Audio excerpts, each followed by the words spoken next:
Angels are mentioned frequently in the Bible, and their roles are diverse and essential to understanding the spiritual realm. From delivering divine messages to executing judgment, angels serve as agents of God's will. In this script, we will explore the nature of angels in the Bible, their roles, their appearances, and how they are meant to interact with humanity. The Bible presents angels as spiritual beings created by God. They are not physical like humans, but are powerful, immortal, and exist to serve God. Their creation is mentioned in the book of Colossians 1:16, where it says, "For by him all things were created, in heaven and on earth, visible and invisible, whether thrones or dominions or rulers or authorities, all things were created through him and for him." This highlights that angels, like all of creation, were made through God and for his purpose. Angels are often described as being created before the world itself.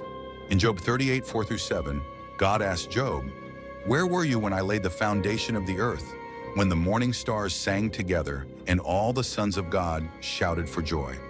Here, the sons of God are believed to refer to angels, suggesting they were witnesses to the creation of the universe. This emphasizes their ancient and eternal nature and their role in the cosmic order established by God. One of the primary roles of angels is to act as messengers for God. They bring messages of guidance, warning, or hope to human beings.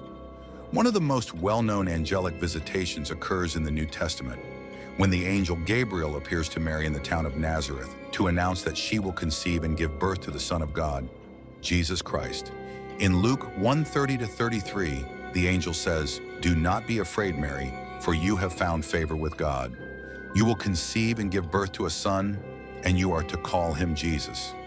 Gabriel is also seen delivering important messages in the Old Testament. He appears to the prophet Daniel explaining visions and prophecies regarding Israel's future. Daniel 8:16-26.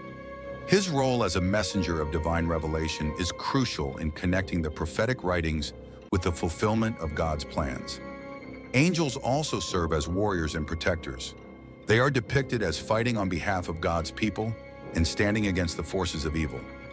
A notable example of this is found in the book of Revelation, where Michael the archangel leads God's army in a heavenly battle against the forces of darkness. In Revelation 12:7-9, it says, "Now war arose in heaven, Michael and his angels fighting against the dragon. And the dragon and his angels fought back, but he was defeated, and there was no longer any place for them in heaven." This battle represents the ultimate victory of good over evil, with Michael playing a central role in securing that victory. In addition to being warriors, angels are often depicted as protectors of individuals. In Psalm 91:11-12, it says, "For he will command his angels concerning you to guard you in all your ways. They will lift you up in their hands so that you will not strike your foot against a stone." Here, the Bible speaks of angels being assigned to protect and guide those who trust in God, ensuring their safety and well-being. Angels also assist in the ongoing work of God's kingdom on earth. They strengthen and encourage God's people. In the Garden of Gethsemane, before his arrest, Jesus was comforted by an angel who appeared and strengthened him. Luke 22:43. This moment of divine intervention highlights the role angels play in assisting believers, especially in times of trial and suffering. They are messengers of God's peace, delivering strength and comfort in moments of vulnerability. In the Bible, we also see references to the hierarchy in different types of angels. The archangel Michael is one of the most prominent angels mentioned in the Bible. In Jude 1:9, Michael is described as contending with the devil, and in Revelation 12:7, he is portrayed as a leader of God's heavenly army. Gabriel, another prominent angel, is mentioned as a messenger in both the Old and New Testaments, particularly in the events surrounding the births of John the Baptist and Jesus. The Bible also mentions seraphim and cherubim, both of which have specific roles in heaven. Seraphim are depicted in Isaiah 6:2-3 as surrounding the throne of God, praising him, while cherubim are often described as guardians of sacred spaces, such as the Garden of Eden and the Ark of the Covenant. These different types of angels highlight the diverse roles angels play in God's heavenly kingdom. Seraphim are described as having 6 wings, 2 of which they use to cover their faces in reverence to God, 2 to cover their feet, and 2 to fly, Isaiah 6:2. They cry out, "Holy, holy, holy is the Lord Almighty. The whole earth is full of his glory." Isaiah 6:3. This portrayal emphasizes the holiness and majesty of God, as well as the unwavering devotion of the seraphim in worship.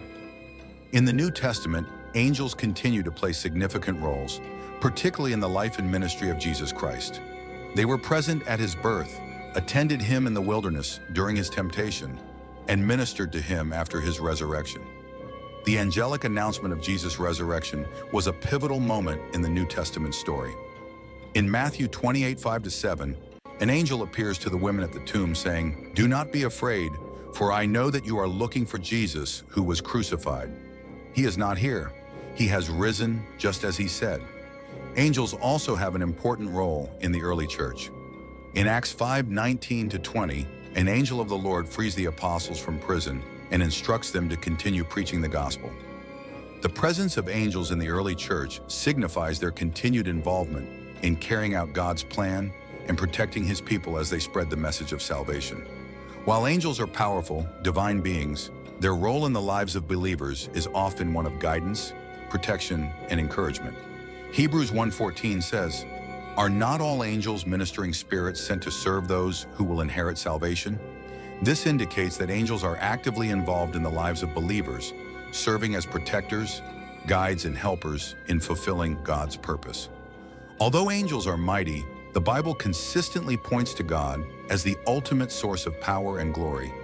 Angels are not to be worshipped or prayed to, as they themselves are servants of God.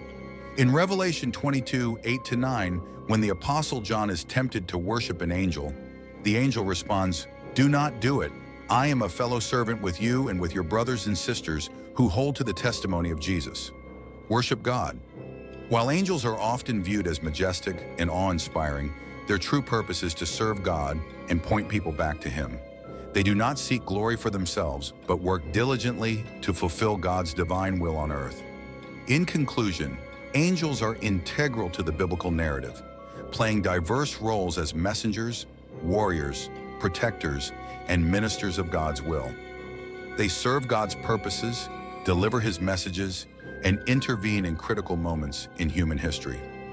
Although their presence in the Bible is awe-inspiring and mysterious, their ultimate function is to glorify God and carry out his divine plans. Understanding the role of angels in the Bible helps believers recognize the spiritual realm's active involvement in the lives of God's people and reminds them of God's constant protection and guidance. Angels remind us that God is always at work, even in the unseen spiritual realm, protecting, guiding, and fulfilling his promises to those who trust in him. They offer a glimpse into the heavenly reality where God's sovereignty reigns supreme, and his will is carried out by beings who are dedicated to his service. As we reflect on the roles of angels in the Bible, we are reminded that the spiritual world is not distant or disconnected from our lives, but is actively engaged in bringing about God's kingdom on earth